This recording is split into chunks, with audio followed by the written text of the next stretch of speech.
Welcome back to Pragmatic Rust for Engineers. I'm Tim Janus. And I am Jonathan Ayala. In this season, we will explore the exciting world of distillation. One of the most used unit operations used in separation in the chemical and petrochemical industries. Definition alert! Distillation is a technique used to split mixtures based on the boiling points of the compounds involved. As an interesting fact, distillation accounts for around 50% of the energy consumption of the chemical industry in Europe. There are several examples for distillation. What comes to mind first, Tim? Well, when I told people the last time about distillation on Rust Nation OK, I used the example of making brandy out of wine. You'll find the talk link in the video description. That's indeed very popular and not too far off from what we'll investigate in this season, which is the production of bioethanol, and to be more specific, its separation from water. I know bioethanol, E10, which is used a lot at our petrol station to mark gasoline that has 10% of bioethanol. And ethanol is produced from fermenting sugars found in crops like corn or sugarcane. The ethanol water mixture obtained after this fermentation is distilled to produce beverages like consumable alcohols or to produce full-grade ethanol. That's right. With its help, we reduce the amount of CO2 emissions produced by the transportation sector. If I recall correctly, water and ethanol boiling points are 30 degrees apart. So this sounds like a quite doable separation. Is there a catch, Jonathan? Well, indeed, you're very close, Tim. Ethanol boiling point around 1 atmosphere is around 78 Celsius, while water is 100 Celsius. Answering your question, it is not that easy to get high purity ethanol, as ethanol and water have an azeotrope around 95% ethanol purity. Definition alert! An azeotrope is a mixture with identical liquid and vapor composition at its boiling point, making single-column distillation ineffective for high purity. A Keithing separation typically requires at least 2 distillation columns or alternative techniques to alter the azeotropic composition. However, let's first lay some foundations and understand or introduce thermodynamic properties first. Okay, alright. Why do we need those? What are thermodynamic properties? Thermodynamic properties are characteristics of a system that define its state and help us understand and predict its behavior. These properties are essential in describing how energy and matter interact within a chemical process or system. Yeah, so the next question that comes to mind is, how are those thermodynamic properties applied? These thermodynamic properties are used to predict system behavior. That means they facilitate energy calculations and determine phase changes. By knowing metrics like temperature, pressure, volume, we can accurately describe the system and foresee its reaction to external influences, such as heat addition or work done. Yeah, I see. Like heat addition often starts reaction or keeps them running. And for distillation, we need the heat for the separation. However, what I think is important to understand is that most properties depend on both pressure and temperature. That's right, Tim. Let me now show you a diagram that is related to what you just said. As you can see, a mixture can have 3 phases, solid, liquid, and gas, which depends on the temperature at the x-axis and pressure at the y-axis. And although we call it boiling point, this point is actually a curve that depends on both temperature and pressure. So for me, it was very important to understand that chemical engineers often speak of normal conditions. Can you tell us a bit about that, Jonathan? Sure, Tim. Normal conditions are at 1 atmosphere and 25 Celsius. They are a reference for having an easy understanding of some dimensions of the properties, let's say, such as volumetric flow in the pipe. Well said. Some important properties are enthalpy, Gibbs free energy, and entropy. And what is a good and follow-up description for those, Jonathan? Enthalpy is the measure of the total heat content in a system. useful for understanding how much heat or energy is available to be absorbed or released during a process at a constant pressure. It's measured in joules. Besides enthalpy, there is the concept of Gibbs free energy, which is used to predict the direction of a chemical reaction and phase transition. A negative change in Gibbs free energy indicates a spontaneous process. Or conversely, a positive change indicates a non-spontaneous process. So enthalpy describes the energy available for exchange, and the sign of the Gibbs free energy tells us if the system is reacting immediately, or is in an equilibrium, or requires an external source of energy to initiate a change, like going from liquid to vapor. Exactly. And that said, there's also entropy. Definition alert! Entropy is a measure of disorder and randomness in a system. It indicates the amount of uncertainty or chaos, with higher entropy representing greater disorder and lower entropy predictability. And fun fact, entropy is a term commonly used in computer science too. I don't know that. So, for what is entropy used in computer science then? It has the same roots, both measure disorder and uncertainty, but in computer science its definition is based more on information theory and probability. There, entropy is applied for random number generators and cryptography. For both, high entropy is a marker of quality. In compression algorithms, on the other side, they work best on low entropy data. That's interesting. Same term, very different application. In thermodynamics, entropies of an isolated system cannot change over time. I see. As you can imagine, entropy of solid state is much lower than liquid and even much lower than gaseous state. Fascinating. What I want to highlight in our phase diagram, properties like enthalpy and entropy change slightly if we move in this diagram. However, the changes are huge if we move over a curve from one phase to another. Keep in mind, there are many properties, thermodynamic properties, such as enthalpy, entropy, vapor pressure, fugacity, chemical potential. Wow. That is like an atlas list. Well, there are many properties, and depending on what you need to know about your system, you might be interested in knowing some of them. Okay, and which of those properties do we need for distillation? As short answered, we will focus on partial pressures, activity coefficients, and enthalpies. Okay, and how do we determine those? From the practical viewpoint of chemical engineering, we usually get models for determining the properties.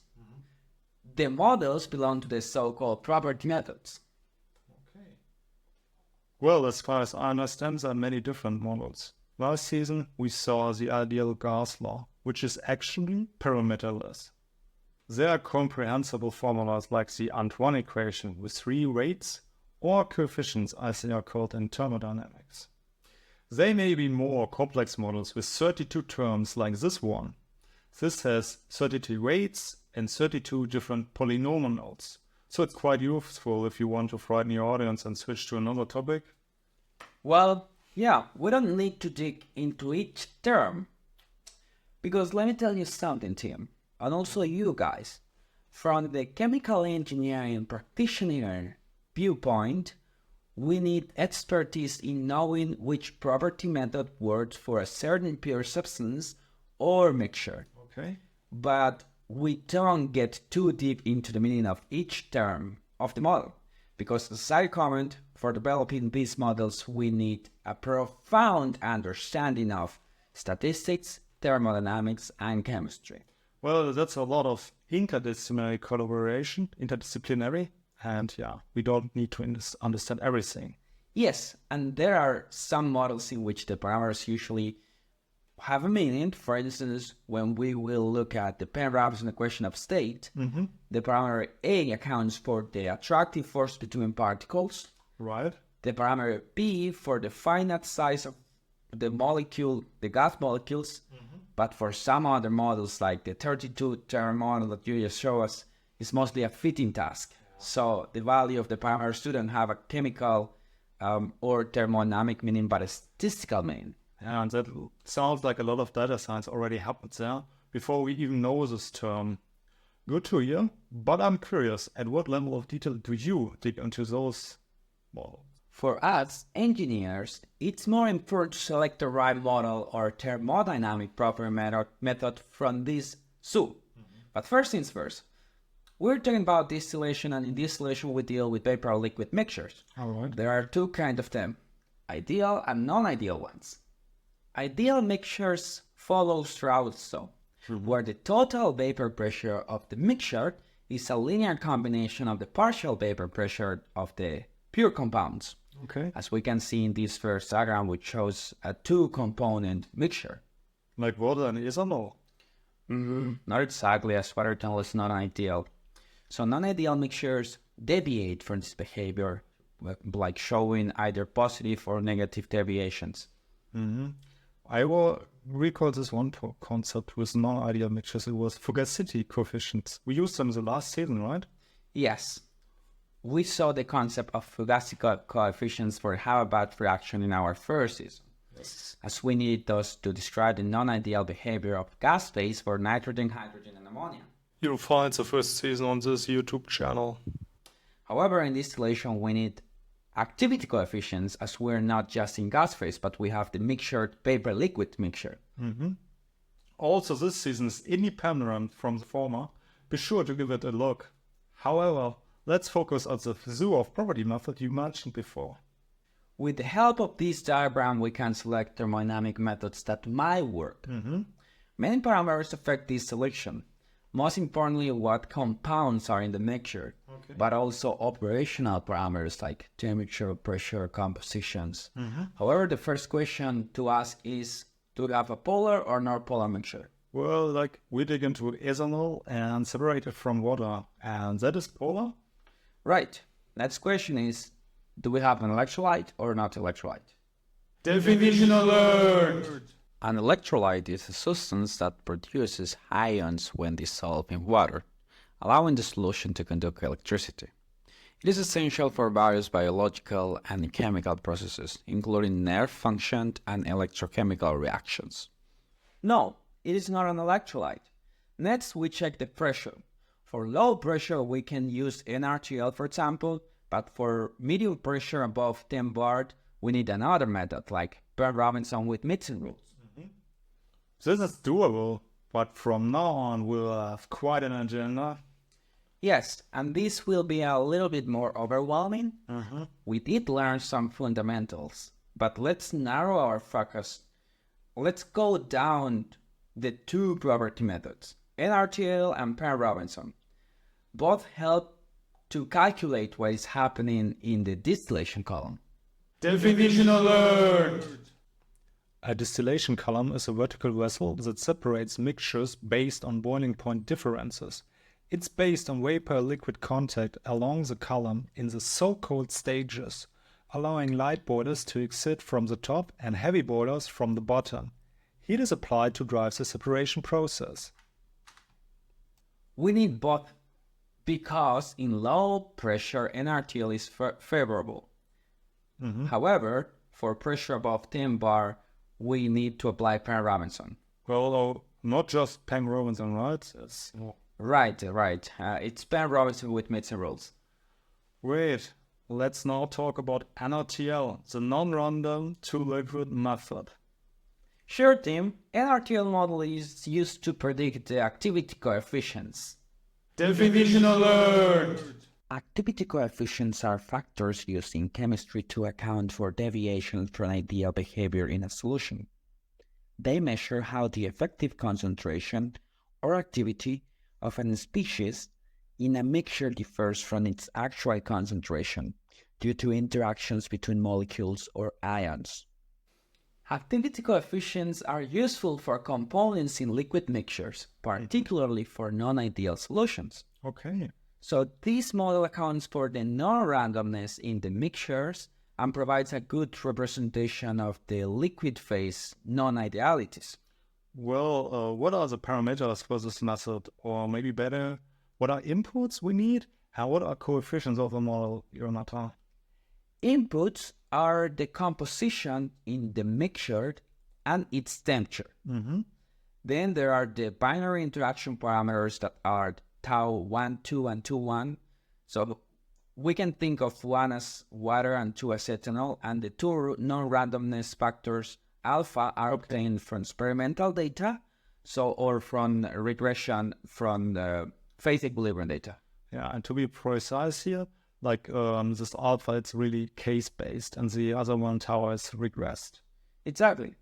Let me highlight that this model is used for highly non-ideal mixtures. Okay, but let's say for whatever reason I want to operate at 15 bar. So we need another method like Peng-Robinson. Yes, we need Peng-Robinson modified with mixing rules. All right, let's concentrate on Peng-Robinson first. It's a so-called equation of state and calculates the partial pressure of each component in a mixture. Exactly, and therefore it predicts the behavior of real gases. It is particularly useful for calculating the properties of hydrocarbons and other non-ideal mixtures. The equation has some symbols, but it is doable to calculate. Let's decompose those symbols into what are inputs we need to acquire and what are the coefficients of this model. Well, A and B are substance-specific constants. They depend on the critical temperature and pressure. And alpha is a dimensionless factor accounting for the temperature dependency of the attractive term, which depends on the eccentric factor. All right, that means we need the eccentric factor, critical temperature and pressure, and then we're good to use Peng-Robinson. Thanks to those people who figured out those constants that we are seeing in A and B. That's right. The next step is to modify Peng-Robinson with mixing rules. That makes things more complex, but that is often needed if the interaction between compounds is non-ideal. But how do we do this? Yes. In most mixtures, there are non-ideal interactions between the compounds. We will use the van der Waals mixing rule as an example. Okay, as you can see here, we have new terms, A mix, B mix, and with these indices in general at A. That's right. And the calculation is based upon the Peng-Robinson constants for each of the pure compounds in a mixture. So that we can get the pressure of the mixture vapor pressure. Well said. There's one symbol left, K_ij, which is a binary interaction parameter, like those we saw in NRTL. And this is a good opener for the next section. If we want to understand how to get a real number for those parameters. Yes, indeed, good next point. So tell me, Jonathan, we need to collect some data to fit the model, right? So, the question is, what data is usually collected? We can collect data for variables easy to measure, like temperature, pressure, or even compositions. On the left side, you see the XY diagram for a mixture of ethanol water. On the x-axis, we see the composition of ethanol in the liquid phase, and on the y-axis, the composition of ethanol on the vapor phase. This diagram was generated for 1 atmosphere system pressure. I know that will be useful later, but what about the other diagram having two curves? That one looks a bit more complex. That's right, but it's not complete. Let me explain. On the x-axis, we have the composition of ethanol either in the liquid or vapor phases. And on the y-axis, we have the temperature of the mixture. So the blue curve is the bubble point line, and the orange curve is the dew line.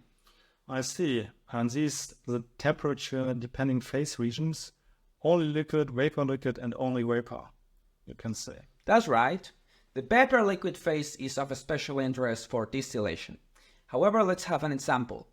This line is at 40% ethanol and 60% water. For this example, the mixture starts to boil at around 78 Celsius. On the contrary, when we have the vapor phase only, and we reduce the temperature, the first droplets will be formed around 89 degrees.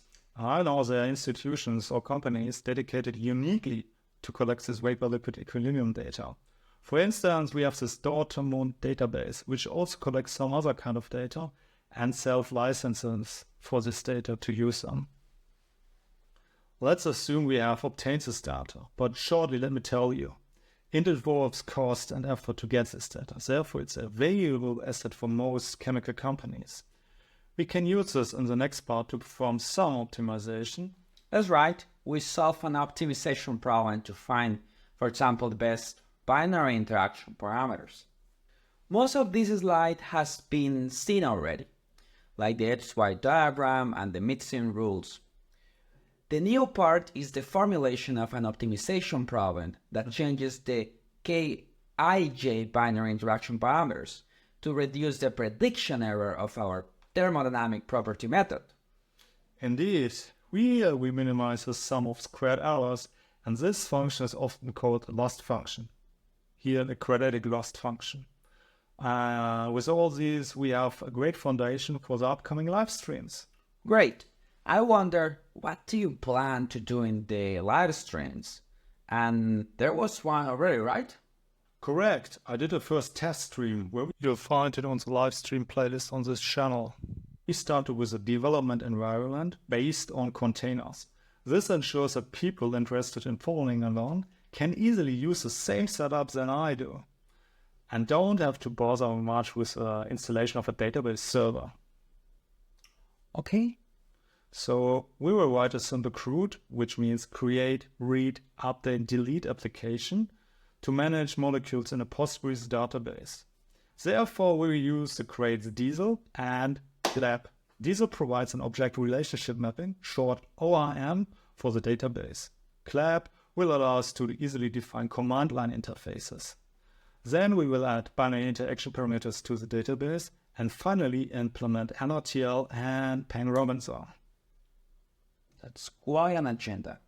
Yes, but it'll be fun, like the upcoming Outtakes. Actually parameterless. What the fuck? I'm very ready. I'm obviously very ready. I like it. With one.